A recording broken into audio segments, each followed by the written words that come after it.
It's extremely cold, snowing, and getting dark. This is the last day of the year, New Year's Eve. On this cold and dark night, a little girl with a bald head and bare feet is walking on the street. When she left home, she was wearing a pair of slippers, but what's the use? They were very big slippers, so big that her mother always wore them. When she crossed the street, 2 carriages rushed by quickly, scaring her so much that she ran out of her slippers. She couldn't find one of them, and another one was picked up by a boy who said he could use it as a cradle when he had children in the future.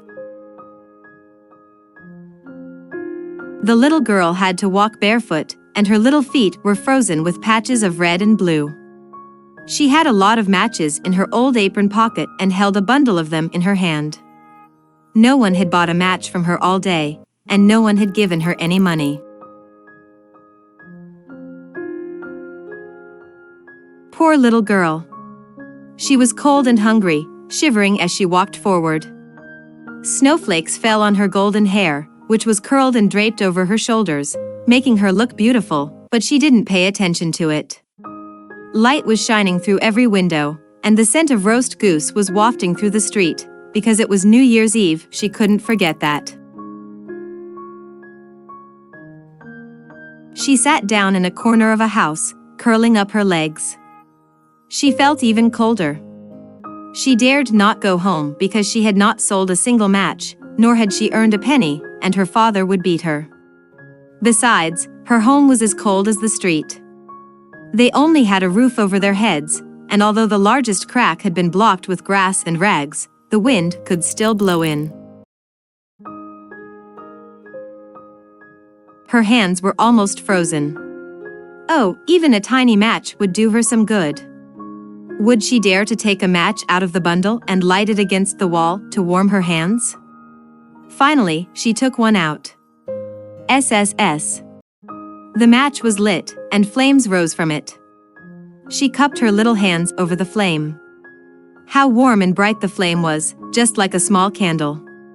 It was a strange light. The little girl felt as if she were sitting in front of a big stove with shiny copper feet and handles, burning vigorously and comfortably warm. Hey, what's going on? She just stretched out her feet to warm them up, and the match went out, and the stove disappeared. She sat there with only a burnt matchstick in her hand. She struck another match. The match was lit and gave off light. The light fell on the wall, which suddenly became as transparent as gauze, and she could see inside the house.